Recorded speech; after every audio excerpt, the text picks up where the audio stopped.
Kurdistan'a sor ya da Kızıl Kürdistan. Televizyon izlerken Amerikan basınından Karabağ ile ilgili bir haber ilgimi çekti. Haber, Azerbaycan ile Ermenistan arasında bulunan Laçin Koridoru, yani diğer adıyla Karabağ bölgesindeki sorunların 3. Dünya Savaşı'na neden olabileceğinden bahsediyordu.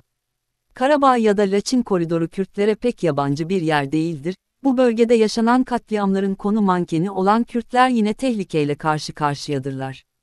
Bu bölge 1923 ila 1929 tarihleri arasında Kurdistan'a sor, yani Kızıl Kürdistan olarak tarih sahnesinde yer almıştır.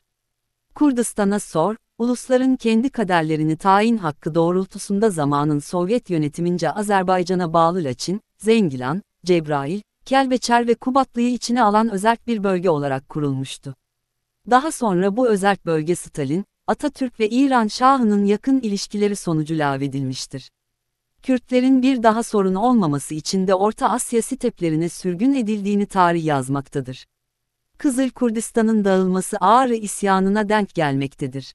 Ağrı isyanı sırasında Hoybun Cemiyeti öncülüğünde Doğu Anadolu'da bir Kürt Cumhuriyeti yaratılmış ve Kürtler İngilizler aracılığıyla cemiyeti akvama bile başvurmuşlardı.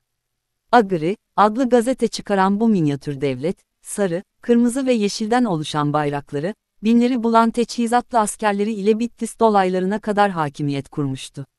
İngilizler bu oluşum karşısında harekete geçerek Türkiye ile SSCB arasında bir Kürt devletinin kurulmasını Cemiyeti Akvam'ın gündemine taşımışlardı. Ancak aynı günlerde Stalin, Atatürk'ün oportunist solculuğuna karşılık Karabağ bölgesinde bulunan Kurdistan'a soru, Kızıl Ordu ile ablukaya alarak sıkı yönetim uyguladı. Bununla yetinmeyen Stalin, İran Şahı'nı Küçük Ağrı Dağı'nın doğu kısmında kalan toprakları Türkiye'ye terk etmeye ve Kürt isyancıların İran topraklarına kaçmasını önlemek için tedbir almaya razı etti. Bu şer ittifakı sonucunda Türkiye, İran ve Sovyetler üçlü bir ittifakla Ağrı isyanını 1930'da kanlı bir şekilde bastırdılar. Ağrı isyanı bastırılmadan önce Kurdistan'a sor, Stalin tarafından lağvedilmiş ve Kürt halkı Orta Asya steplerine sürgün edilmişti. Aynı günlerde dünya basını, New York Times isyan haberlerini yazarken 2.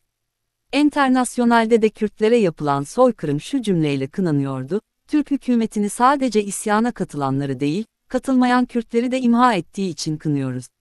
Bir zamanlar peşinden koştuğumuz Sovyetler ve soykırıma uğrayan Ermenilere sempatiyle yaklaşırken, bunların kendi Kürtlerine soykırım uyguladıklarından haberdik. Kişi celladına tapar yaklaşımı bu olsa gerek. Kürtler ve Aleviler biri etnik yapısından, diğeri inancından dolayı soykırıma uğradılar ama her zaman kendi cellatlarına taptılar. Aslında kızılacak birileri varsa eğer, onu da dışarıda değil içinde aramak gerek. Zira Kürdün en büyük düşmanı yine kendisidir. Dünya dijmin ekeveye, kevji dijmin esere hoye. Keşke Turancılar gibi, Kürdün Kürt'ten başka dostu yoktur, diyecek kadar milli bir birliğe sahip olsaydı Kürtler. Bana kalırsa Kürdün önce kendisiyle barışık ve dost olması gerekiyor, kendisiyle barışık olmayan, ne kendisiyle ne de başkasıyla dost olamaz. Nihayet, Sovyetler dağılınca, bağımsızlığını kazanan cumhuriyetlerin yanı sıra, yurtlarından kovulan bazı halklar geri döndüler. Kürtlerin de Kızıl Kurdistan'a dönecekleri sanılırken Orta Asya'da kalmaya devam ettikleri görüldü. Sanırım Doğu bloğunun yani Sovyetlerin dağılması ile beraber Kafkasya'da bozulan dengelerden yeni sorunların yaşanacağını düşünmüş olmalılar ki geri gelmediler. Gerçekten de bölge devletleri sahip oldukları etnik ve jeopolitik özelliklerine dayanarak bu süreçte yeni siyasi reaksiyonlar sergilemeye başladılar. Bu reaksiyonlardan birinin sonucunda Karabağ, yani Kürtlerin Azerbaycan egemenliğindeki toprakları, Ermenistan tarafından işgal edildi. Aslında Kürtlerin geri dönmemeleri için pek çok sebep daha önce de yaratılmıştı. Bunların en önemlisi de Ermenistan'ın 1960'larda kendi sınırları içinde yaşayan Kürtlere uyguladığı soykırımın hafızalarda yarattığı korkuydu. Bu korkudan olsa gerek Orta Asya'ya sürülen Kürtler, Ermeni egemenliğine giren topraklarına 1980 sonrasında geri gelmek istemediler. Ne acıdır ki soykırımı tadan bir halk bir başkasına soykırım uygulayabilmektedir. Gücü elinde bulunduran onu kendi menfaatleri doğrultusunda kullanmaya çalışır. Anacak güç, avuçtaki kum gibidir. Ne kadar sıkarsan o kadar çabuk akar gider. Kurdistan'a sordan bahsetmişken, Sayın Beşikçi'nin yakın zamanda konuyla ilgili yazmış olduğu makalenin bazı bölümlerini sizlerle paylaşmak istiyorum. Bugün, Ermenistan'la Azerbaycan arasında yoğun bir anlaşmazlık var. Anlaşmazlık, Karabağ ve Kızıl Kürdistan toprakları üzerinde sürüyor. Bu anlaşmazlığın giderilmesi için, Rusya Federasyonu, Türkiye, ABD, Avrupa Birliği yoğun bir çaba sarf ediyor. 2 Kasım 2008 tarihinde, Ermenistan ve Azerbaycan Cumhurbaşkanları, Moskova'da, Rusya Federasyonu Cumhurbaşkanı Dmitri Medvedev'in arabuluculuğuyla bir araya geldi. Moskova Deklarasyonu denilen bir deklarasyon açıklandı. Bu deklarasyonda Kürtlerden hiç söz edilmiyor. Deklarasyonda Kürtlerin adı geçmiyor. 2 Aralık 2009'da, Avrupa Güvenlik ve İşbirliği Teşkilatı, AGİT, Atina'da, Ermenistan ve Azerbaycan Dışişleri Bakanlarını buluşturdu. İki taraf arasındaki anlaşmazlıkla ilgili müzakereler yapıldı. Minsk grubu eş başkanı ülkeler, Rusya Federasyonu, Fransa, ABD, Ermenistan ve Azerbaycan Dışişleri Bakanlarıyla bir toplantı gerçekleştirdi. Yukarı Karabağ sorununa, Ermenistan'ın 1992'de işgal ettiği topraklardan çekilme sorununa bir çözüm aranıyor. Burada da Kürtlerin adına, haklarına, hukukuna hiç değinilmemiş olması, üzerinde durulması gereken bir olgudur. Belarus'un başkenti Minsk'te toplanıp Azerbaycan-Ermenistan anlaşmazlığına çözüm arayan devletlere Minsk grubu ülkeler deniyor. Kürtler, 1950'lerde, 1960'larda, 1970'lerde, 80'lerde, Erivan Radyosu'nun Kürtçe yayınlarından dolayı her zaman, Ermenilere, Ermenistan'a şükran duymuşlardır. Ama Ermenistan'ın Kürt özerkliğini, Kızıl Kürdistan'ı hiçbir zaman istemediği bilinmelidir. Kürtler Medler döneminden beri, daha eski zamanlardan beri bu bölgededir. Burası da Med İmparatorluğu'na bağlı bir bölgeydi. Kürtlerin bu bölgedeki varlığı Türklerden de Ermenilerden de öncedir. 11 ve 12. yüzyıllarda, bölgede, Revadi, Şeddadi gibi, Kürt hükümetleri vardı.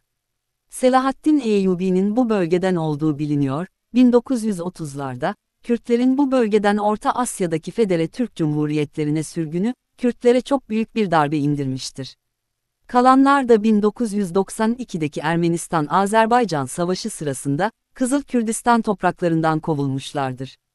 Bu işgalden sonra, Ermeniler, yer isimlerini, tamamen, Ermeni isimlerle değiştirmişlerdir.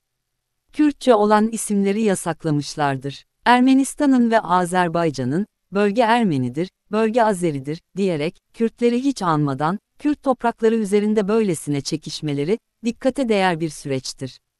Rusya Federasyonu Cumhurbaşkanı'nın arabuluculuğuyla, Moskova'da, Ermenistan ve Azerbaycan Cumhurbaşkanlarının toplanması, yayımlanan deklarasyonda Kürtlerin adının hiç anılmaması, Kürtlerin haklarından, hukukundan hiç söz edilmemesi, yine, üzerinde durulması gereken bir olgudur. Avrupa Güvenlik ve İşbirliği Teşkilatı'nın, AGİT Minsk grubu devletlerinin, Ermenilerin işgal ettiği topraklardan söz ederken, geri çekilmelerinin gereği dile getirilirken, bu toprakların aslında, Kürtlerin yaşadığı topraklar olduğuna, buraların, 1923 ila 1929 yılları arasında Kızıl Kürdistan özerk yönetim olarak anıldığına hiç dikkat çekilmemesi, bu toplantılar sonunda yayımlanan bildirilerde, Kürtlerden hiç söz edilmemesi, uluslararası ilişkilere yön veren anlayışı açık bir şekilde ortaya koymaktadır. Uluslararası ilişkilere yön veren anlayış hala, özgürlük, eşitlik, adalet gibi değerler değildir, kaba güçtür. Uluslararası ilişkilere yön veren temel ilkeler, hala, adalet, özgürlük, eşitlik, barış, insan hakları gibi değerler değildir, kaba güçtür. Kaba gücü elinde bulunduranlar, kendi ulusal çıkarlarını savunabilmekte, uluslararası ilişkilere yön verebilmektedir. Birinci ve İkinci Dünya Savaşlarının Kürtlere yaramadığını biliyoruz, ancak Üçüncü Dünya Savaşı olursa eğer, Ön Asya'daki mevcut sınırların değişeceği kesin. Savaşlar yıkım ve felaketi beraberinde getirdiği için, olmasını istemeyiz, çünkü savaş güçlü olanların iktidar oyunudur. Güçlüler kanun yapar iktidar olur, zayıflar dilenir uşak olur. Barış ve demokrasi güçlünün değil, zayıfın umududur. Fikret Yaşar tarafından 2010 yılında yazılan bu yazı, Bajare Agır sitesinden alınmış olup, YouTube Çanda Kurdan kanalı tarafından seslendirilerek, video olarak hazırlandı. Bu tür çalışmalarımızın sürebilmesi için, kanalımızdaki katıl ve süper teşekkür kısımlarından desteklemeyi ihmal etmeyin. Teşekkür ederiz.